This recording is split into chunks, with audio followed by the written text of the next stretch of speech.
we have Wolfgang Falke out here this morning again. How are you doing, Wolfgang? Very good, thank you. You come out for more donuts? Well, I'm a bad guy. I don't take advantage of your good donuts. Well, you know what? You don't feel bad. I don't really indulge in them either, but a lot of people like them. Well, sure. But nationwide, you're pretty obese. Yeah, right. Yeah, right. Yeah.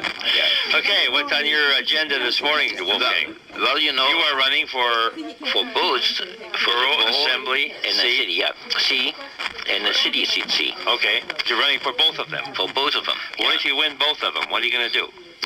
I sit on both of them. You can? Is that sure. Lawful to do that? Well, yes. Okay. The newsmen are kind of spreading a lie by saying that you cannot be sitting on one, or can only be sitting on one. Uh-huh. That's not true. Okay. You know, the ordinance that they quote from the borough is referring to the borough seats only. In other words, the borough mayor cannot also be on a borough assembly or the borough school board and so on. But they cannot say a city elected official could not sit on a borough. They have been sitting there before, like Jerry Norum way back when. I don't know if you remember him. Oh yeah. Yeah. He was both sitting on a C and then a borough at the same time.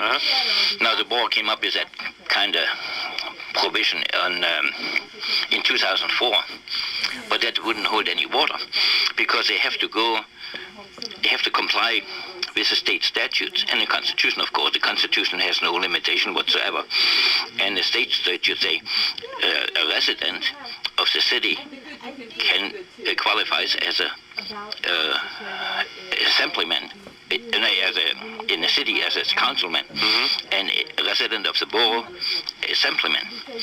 And that's all there is to it. Nobody says in the statutes that one could not serve on the other. So the ordinance, if they apply it to me, like the newsminer says, it is just not, it's just null and void, because it doesn't comply with the state statutes. Okay. What's your kind of platform on the borough? What's one of the things you're running on that you want to see changed? Well, it's supposed you think you can bring more stability or whatever to the borough. Well, the big issue is a money issue. It's always a money issue, right? It's always a money issue, and where there's money, there's corruption. You know, so. But you have to have money to be able to operate. Well, that's true. But if you have too much money, then you spend it on stupid things. Okay. As I understand, there are at least 6 people in the borough that make more than $100,000. And I don't think any of those positions is worth that kind of money. The way the tax cut works is you have a certain percentage, and if you don't spend all your money up to that mill rate where the cap is, then you lose it for the next year. Right. You know, it goes down to the next thing. So this is really a bad situation because they think, well, you have to spend the money, otherwise we're going to lose it next year. And you know, that is just not right. You know, and this is what my opposition is emphasizing. You know, when I went to the unions, you know, one of their questions was, we didn't spend all the money that was there. You know, and what I think is, well, I'm spending as much as there's needed, need-based, no more, no less. Whatever there's needed, that's it. Now, what they easily could have done and should have done is come up with that exemption, raise the exemption for the homeowners. This is the biggest problem. We are talking for years about that. If you go shopping, you pay the property tax for the owner of the property there. You know, that they say, well, the commercial owner, the business owner, they have to have too much to pay. That's not true. The consumer is paying it, you know, because it's part of the product. And they could have easily raised it to a point where it is equal, you know, maybe 120, 150,000, the exemption. Then, because everybody that owns a house goes shopping and they pay the taxes, but they don't pay taxes twice, or not that much twice.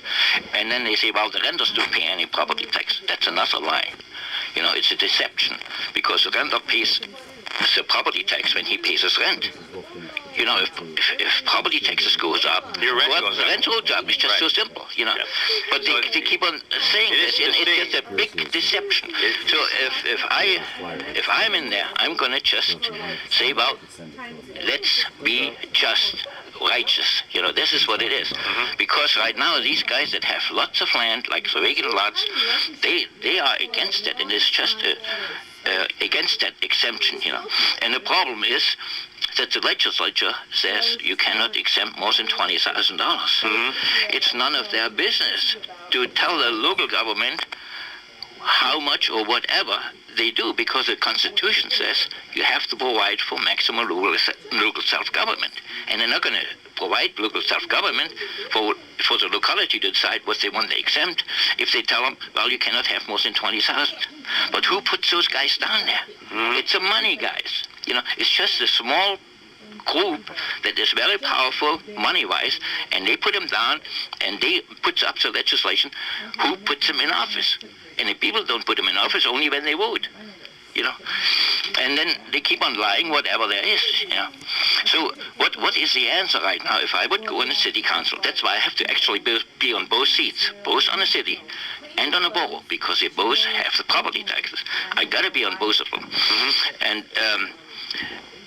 now, because it is unconstitutional, you know, Joe Thomas, actually I didn't talk to him, but the office, they and some others, they say, well, you have to go to the courts to make a decision. We're not going to change it, you know. And this is our dedication for most of them.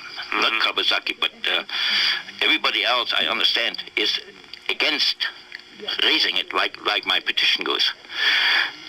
So we are fighting it on a local level, but see, you know, when I go and talk to those guys, they say, well, Wolfgang, well, that's an interesting idea, but who are you? Yeah. You know, you're one vote. Get lost. You know, I don't have the money to put them down there. That's whoever puts them in efforts. This is how it goes. You know. Okay. And then, so now let's go back to the city council and the borough assembly. I have to be on both seats because I would introduce an ordinance to raise it to maybe $120,000, the exemption, no matter what. And regardless of what the legislature says. And then, if it would pass with the voters, has to be approved by the voters, if that exemption will pass, and I think it will, because that's the only reasonable way to justify that taxification. Now, if it passes, then they could say, well, you know, you're against the statute, we go to court. But it's not against the Constitution, so we would win if they go to court. Okay. Now you have the petition, so if anybody wants to sign that petition, they can contact you. Well, that's the only way right now, because I don't have a place. I ask actually to have it at the borough. They should have literature from people out there, you know, or things that at least what the borough interests, you know. But there's no way I could put the petition there. Yeah, my phone number is 452-4275. Yeah, I was planning on putting it in a newspaper, you know, as an insert or something.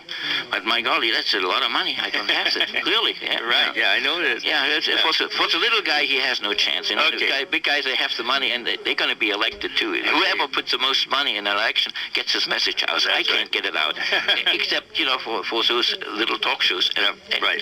Well, we're out of time, so we got to go. But if anyone wants more information on that, 452-4275. Give Wolfgang a call. He's running for both the city seat and borough seat, and both seats C. Yes. Okay. Thank you, Wolfgang. There. Okay. Thank you. Right. Thank you.